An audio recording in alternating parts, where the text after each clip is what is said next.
We'll be back late. Watch your cartoons and go to bed right away. Sonia's mother gave the last instructions before going with her husband to a corporate party in honor of the 10th anniversary of the company in which she works. We'll lock the door with a key, so don't open it to anyone. We'll unlock it ourselves. Did you understand everything? Sonya, a red-haired girl in funny pajamas and hugging a plush rabbit, nodded in response. Slamming the door, the parents left the apartment, and the girl was left alone. Cartoons, as if, Sonya said out loud, throwing a toy on the floor.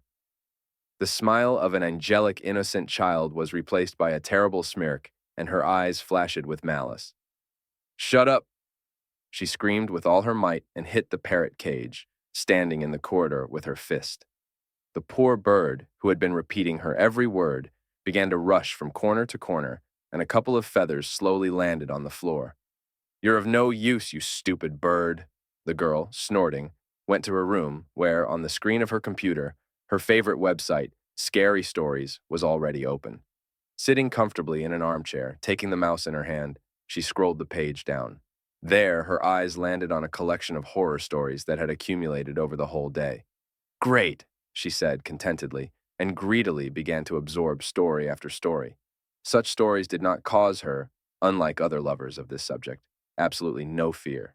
Sonya, rather, imagined the text as putting herself in the place of the monster, ghost, the evil. Reading detailed scenes of violence or intimidation of victims made her nail-bitingly excited. Her rich imagination painted every detail of suffering and pain with vibrant colors. Her time for reading flew by, and the hands of the clock were already approaching midnight. Sonya, having finished reading the last story, in which a young man came face to face with a creature living in a garbage chute, grinned contentedly. She simply adored such endings, giving food to the imagination, allowing her to finish the final picture herself.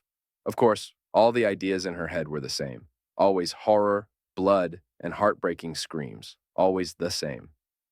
Sonya, a soft, gentle voice of her mother came from a dark corridor.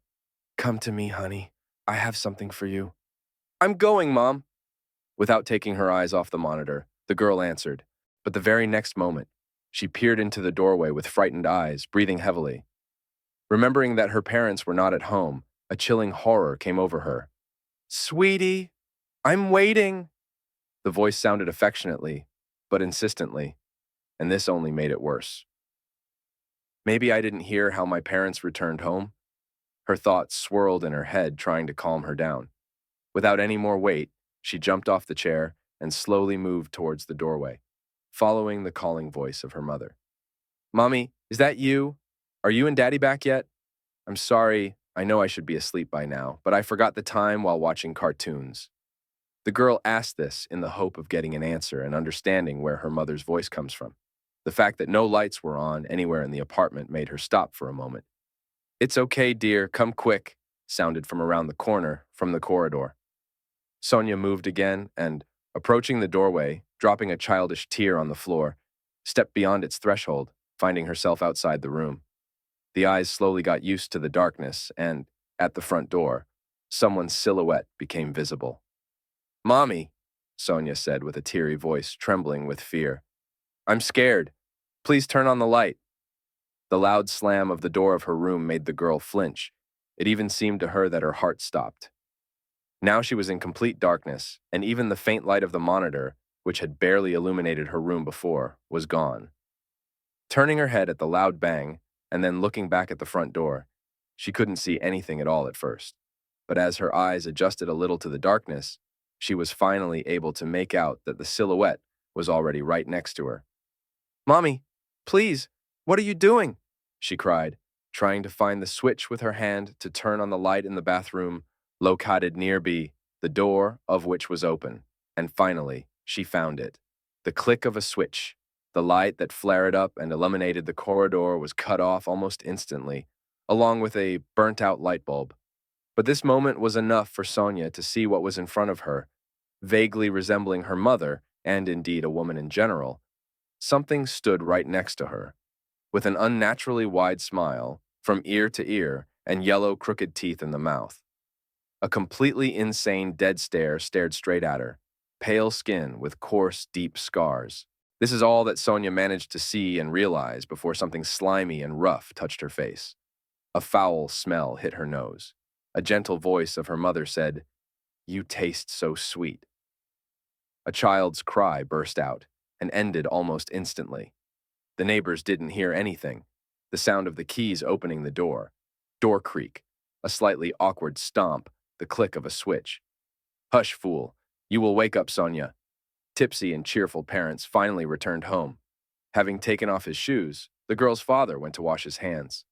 Mom, meanwhile, decided to check on her daughter and, opening the door, looked into her room. "Sonya? Sonya!"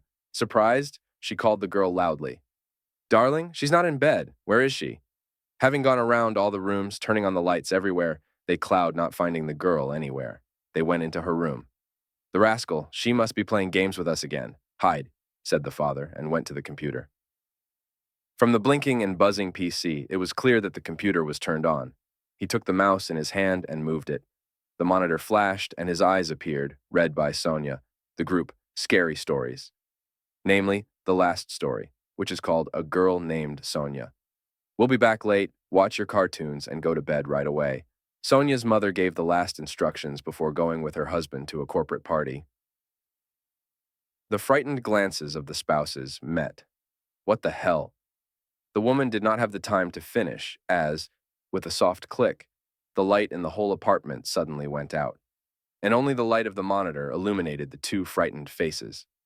From the corridor filled with darkness, a gentle, gentle voice from the daughter could be heard. "Mommy, Daddy, come to me. I have something for you."